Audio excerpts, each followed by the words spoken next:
Alright, Star Wars fans, that episode just happened. And let me just say right away with episode 3, there is so much with this that I was awestruck by. And I think it's kind of obvious. Seeing Vader, the way he was done with that tension building was great. Absolutely.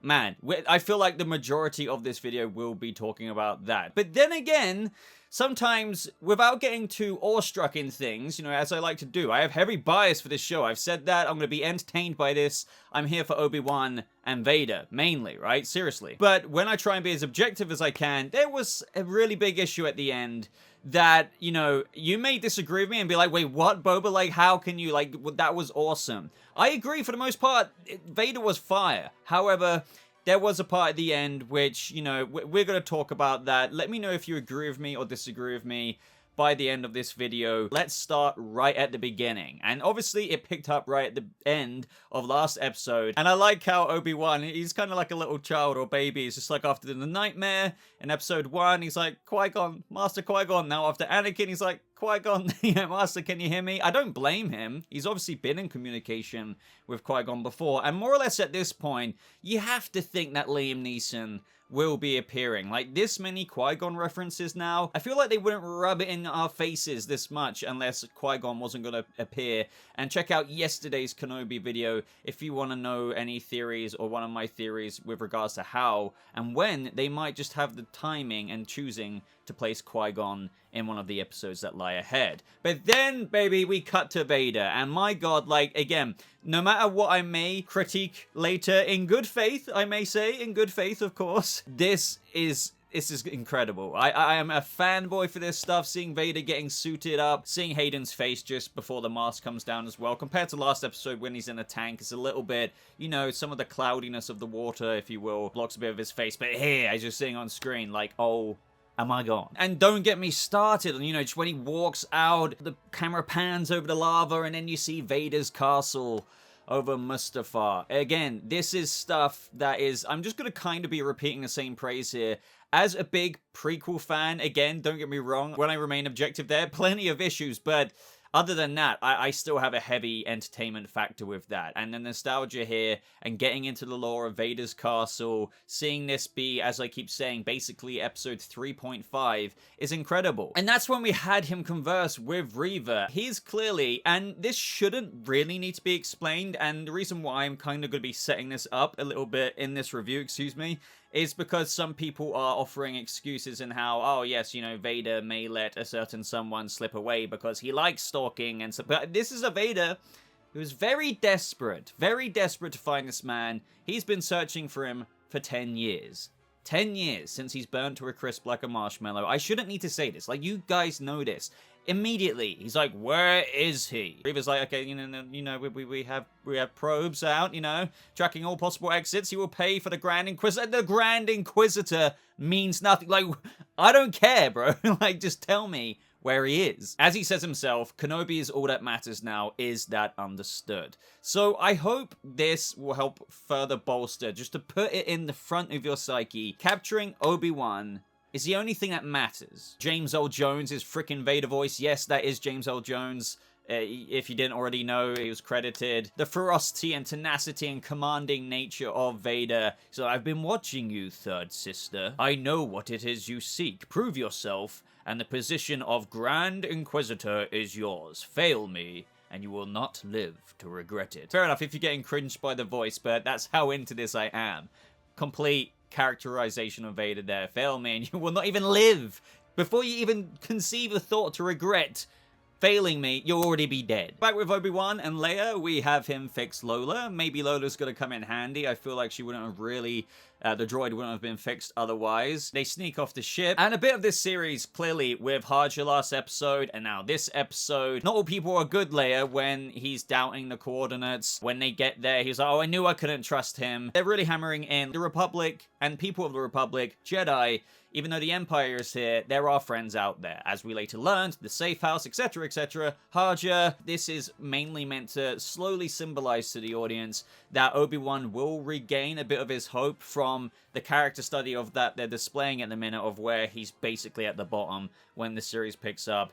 barely able to even subscribe to saving Leia, only just wanted to kind of stay in his comfort zone of, look, I need to watch over Luke, you know, oh, this, that, and the other, like, doubting, but you see what I'm getting at here. Slowly, Kenobi's hope will be slightly a bit more optimistic. But that moment when Obi-Wan freezes, kind of like another echo of his panic. I mean, don't forget, this is right after he learns that Anakin, you know, Lord Vader is still alive, and he thought he was dead this whole time. And I even misspoke in my last review. Trust me, I already knew that Obi-Wan knew that Lord Vader was Anakin and vice versa, but he just only knew that he was Lord Vader all for but like 5 minutes before he burned and, you know, assumed he was dead. So this trauma and this moment of seeing Anakin there, I mean, you could argue maybe Vader's reaching out or something, but I think it is meant to mainly highlight his trauma. Seeing Hayden Christensen for the first time in like 17, 18 years in Anakin Skywalker attire, like he was wearing the same Jedi robes under that. It was incredible. Now, I enjoyed the next part as well, with Reva heading to the Inquisitor fortress on Nur. This was very fascinating for all kinds of reasons, because what is really going on here with the Grand Inquisitor?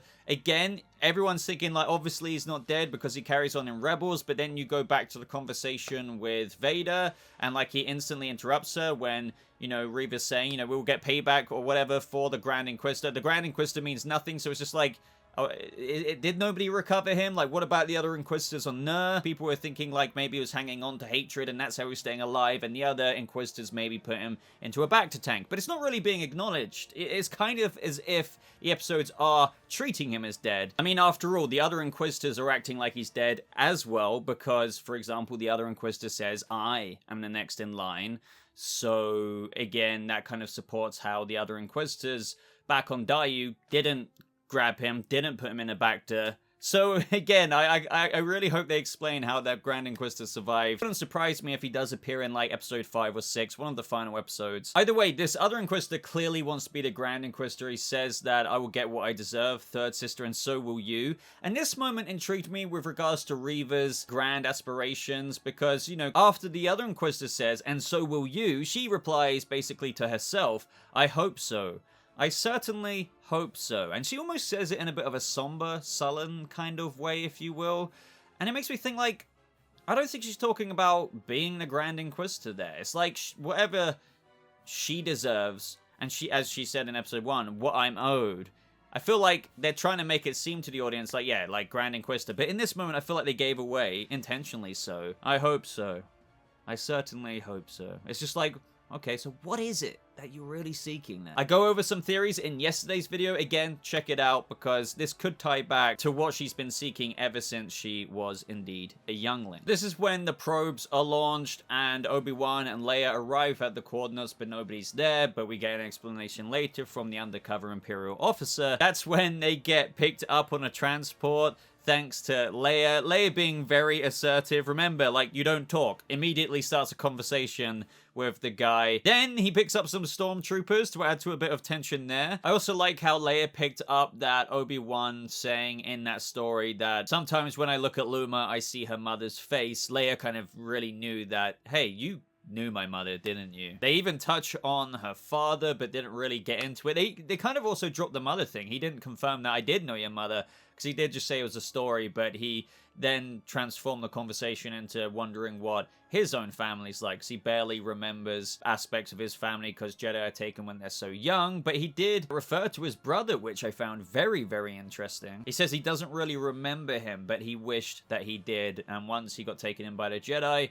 he found a new family, just like Leia, basically, with the Organas. So this is where they get to that security check. The guy stitches them up. The troopers get very suspicious. The probe droid comes round and unfortunately sends the message to the Inquisitor base back on Nur just before it gets destroyed. But very luckily for them, the Imperial officer who was supposed to meet them to take them to the safe house happened to be the one who was heading towards the security checkpoint, killed the other stormtroopers, and they were taken to that safe house. I found this part pretty cool because it shows that there is a bit of a setup of safe houses, as she said, all around the galaxy. Like, there's almost this little very, very incredibly low-key system to help people get out and recover themselves after Order 66, basically, to the point of where Quinlan Vos, a former Jedi, because it seems that people who have been there have marked themselves on the wall, so I don't know if anyone can do any other translations, but it could have said someone else was here. But Quinlan Vos, a former Jedi Master, still alive, has been helping smuggle younglings. It all leads to Jabeam, and from there, they basically get new identities and get out. But after a very brief but rubbish search from the Stormtroopers, because I was thinking if you want to search the premises, why not search the other room?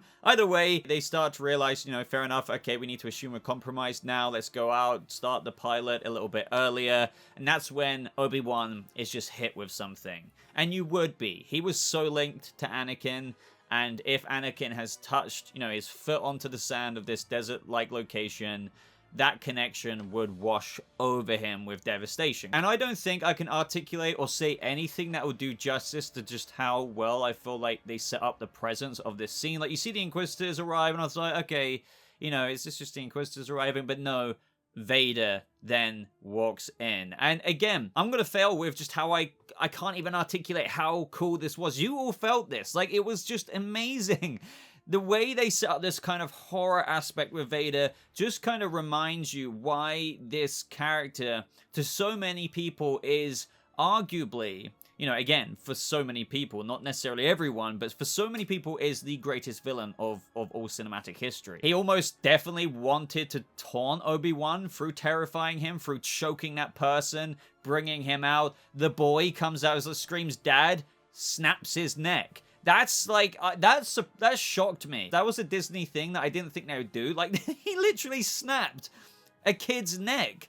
I'm so surprised they let that happen. And I never get scared, but I feel like for a few moments in this, I was engrossed so much in the presence of Vader coming down the screen that I feel like for once, I was emulating Obi-Wan's fear so much of how he must be feeling, like looking at Anakin. I think, again, it's to do with how engrossed I was. Seeing what he must be seeing, his former apprentice, doing that, seeing how many people were terrified of him, and I felt like almost this adrenaline butterfly feeling where I understood why people can be terrified of this character so much. And that was awesome, and I just thank this episode for achieving, and Deborah Chow, for achieving such excellent tension and presence with Vader. Oh man, and then when Obi-Wan kind of went outside to kind of draw him away, like to put his presence like right there and then out in the street, but then he disappeared. But that snap of Vader's head, that was perfect. I like the use of audio here. There's certain times where things go really quiet almost, and actually no audio whatsoever. And that was used again when Obi-Wan was running out in the open. Audio completely cuts out. And then the lightsaber ignites with the breath of Vader. Again, they nailed tension. I can keep saying that a million gazillion times. Now, very briefly with Reva, she finds the tunnel to Leia. I'm guessing that she, went back out the building and then went around to get to the end, because I doubt she ran past Leia to surprise Leia. So yeah, I guess she went out. Before that though, she saw the Jedi symbol and she got very frustrated seeing it. Almost sad. Watch yesterday's theory video, because I think she views the Jedi as cowards and they abandon people. They would not do the same for you if you would try to help them, because she feels that way about her with regards to her experience as a youngling. And I get into that heavily. And again, that actually has something to do with Kenobi and perhaps a little Jedi-coded message he sent out to other Jedi to stay away from the temple. So, you can see where that's going there, but check out the theory video. And I love how when Obi-Wan is in front of Vader in this moment, he's just like, and he just starts running. It reminded me of a bit of Monty Python. And I like how the camera focused on Vader, because this is the beginning of how he's really realizing what Kenobi is. He's like a shell of his former self, and I think it almost surprises him. I mean, obviously, he articulates this in words later on, like, you are very weak and stuff, and we'll get to that in a moment. But he looks at him, and he's just like, oh. And I don't think Vader necessarily expected that, especially when trying to obtain his revenge after all this time. He sees this scared, almost old man. I also loved the use of the first-person lightsaber perspective of Obi-Wan. Like, it makes you think that Vader's going to strike out at any moment, with the field of view being that close to the blade and just the camera turning around. The dialogue of when Obi-Wan runs into him again, what have you become? He's like, I am what you made me. And with people saying, as an excuse for later of how Obi-Wan got away with Vader likes stalking his prey, I argue that he's already done that in this moment. Like, he's letting Obi-Wan run away so many times. And it's like, there's quite a bit of distance silence that Obi-Wan gets, you know, every time it opens back on the scene with him. Vader's nowhere to be seen. But then eventually Vader's like, screw this, and then starts slamming down on him. And I really, really like this because, you know, Vader is incredibly strong. I shouldn't need to explain this. His limbs give him such strength to the point of where he's had to even, like, hold back his strength. Almost like Superman does, right? If he puts his arm around Lois, if he goes like that, he could break her. Like a clavicle, her shoulders, you know. So he had to, like, temper his strength when he first started learning the ways of his new mechanical limbs everywhere. So in this moment, he's one-handing it, and they show that through Obi-Wan using both hands to push everything he can back at Vader. Even, like, you know, squabbling across the floor on his knees, holding the lightsaber up like that, showing how much in retreat he is, to the point of where he's slipping over and still defending with his lightsaber as his feet are squabbling for more paces away from Vader in that moment. He says, you should have killed me when you had the chance. That's kind of true, but obviously Obi-Wan didn't expect him to survive that. And this is where we get to that moment of where I'm kind of in two minds. So right before we get to that, I do want to acknowledge, this was incredible. Completely forced chokes Obi-Wan, right? We're going to lay it all out, don't worry. Again, I'm going to try and play devil's advocate on both sides. So he chokes Obi-Wan, he pulls down the ore cart, which must have some really flammable metals or whatever it is in it, lights up the fire. I think that completely gets rid of anyone's excuse for how Vader was scared to walk through the fire. By the way, Vader's suit, you know, he can walk through fire and stuff. Not that I think he would have done about it that way, but I'm getting ahead of myself. So he lights up the fire. He's not scared of fire, despite Mustafar and everything like that. And he force pulls Obi-Wan. He literally drags him into the fire. That was incredible. Sadistic. Getting that sweet, sweet vengeance for what Obi-Wan left him, you know, in the fire on Mustafar for. Like, this was, I can't even articulate it. This was great. I have no complaints there. Absolutely fantastic. He does say, your pain has just begun. You know, insinuating this is only the beginning. You're going to be in for so much more pain when you come back with me, basically. That's why he force-pushed Obi-Wan out of the fire. He left him in there cooking for a little bit, but force-pushed the fire, demonstrating that he can put the fire out because it put the fire out. And this is when one of the lines that is spoken from Vader himself, I feel like, in my opinion, at least for now, because I want to open this up on the forum of discussion here. They could put a line in there later that walks this back a bit, that supports a lot of people's defenses for this moment and how he was letting him get away. But there's a line that was said that kind of goes against this for me, from Vader himself. He says to his stormtroopers after he's force-pushed Obi-Wan out of the fire, force-pushed the fire away, extinguishing the flame, bring him to me. Why would he let him get away if he was ready to bring him? He commanded, like, guys, he commanded his stormtroopers to bring Kenobi to him there and then. So that's why the next moment we're about to talk about comes across as one of those kind of writing contrivances, as where, like, the kind of flame wall was lit up again, and the droid, you know, takes away the person, and he gets away, and Vader couldn't really do anything about it, even though he kind of could. Do you know what I mean? This is where lots of people's excuses come in, but I do feel as though the line, quite literally spoken before this, undoes a lot of what people are claiming. Bring him to me. You have some people saying, like, your pain has only just begun, supports him, letting him get away, because he wants him to squirm and be in fear. But again, after that line, he says, bring him to me. So he was ready to collect him, get his ass back on the ship, go back to Vader's castle, and do God knows what torturing to him there. Why would he let him get away if he was ready for his stormtroopers to bring him to me? Like, the stormtroopers were about to walk forward and pull back Obi-Wan before Tala shot the thing, and then the flame wall comes up. So it stands to reason for me to then logically say, well, if Vader's ready to take him in there and then, why does this flame wall stop him? Like, he just ordered his stormtroopers to bring him to me. Just because there's now another flame wall, why does that mean I'm going to let this droid that I'm looking at the whole time drag Kenobi away? Like, why all of a sudden would Vader change his mind and just be like, even though I just ordered you to bring him to me, now, you know what, I'm not going to force push this and extinguish it again.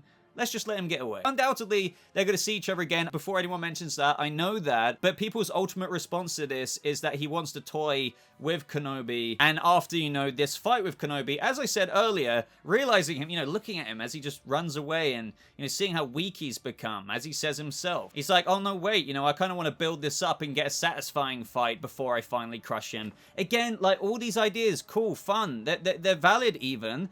But they're not valid up until the point of where, after all that, he says, bring him to me. And then the flame wall comes up. I know I've said that 1,000 times, but I feel like I need to hammer it in. Also, can we not just forget how, like, would Vader really risk letting Kenobi, the man he's desperately searched for, as you see at the beginning of this episode, tell me where he is or whatever where is he? He would risk letting him get away and being lost for another 10 years. Even put aside Vader's absolute mad desire to find Kenobi, I still go back to the bring him to me. Flame goes back up. You know, I changed my mind. No, I don't think he would change his mind. He would force push the flame back out. Could have easily done that. He could have gone around it. He could have even jumped over it if you want to go into actual Vader's abilities. So this is why, for now, you know, I am willing to have my mind changed with future episodes. That, just like I've seen in a billion movies, in a billion TV shows, it's one of those things that is meant to maybe fly over your head, and it's like a convenient thing of when something else happened and you don't really normally spot it because you're so in awe with what's happening. Fire, again, the shots are amazing, the fire reflecting off Vader's eyes, and you're like, oh damn, he got away. I could be wrong, but from everything I feel like I'm observing, as a huge fan, by the way, if I try and remain objective, the way I've laid it out, please, please, please hear me out after what I've just heard, and still say that you think that after he said, bring him to me, for some reason he changed his mind and then decided to let him get away for the sake of stalking his prey. He's always stalked his prey and let them escape? Okay, then why did he extinguish the flame and say, bring him to me? And when the flame pops back up, he could have just easily gone poof with another force push.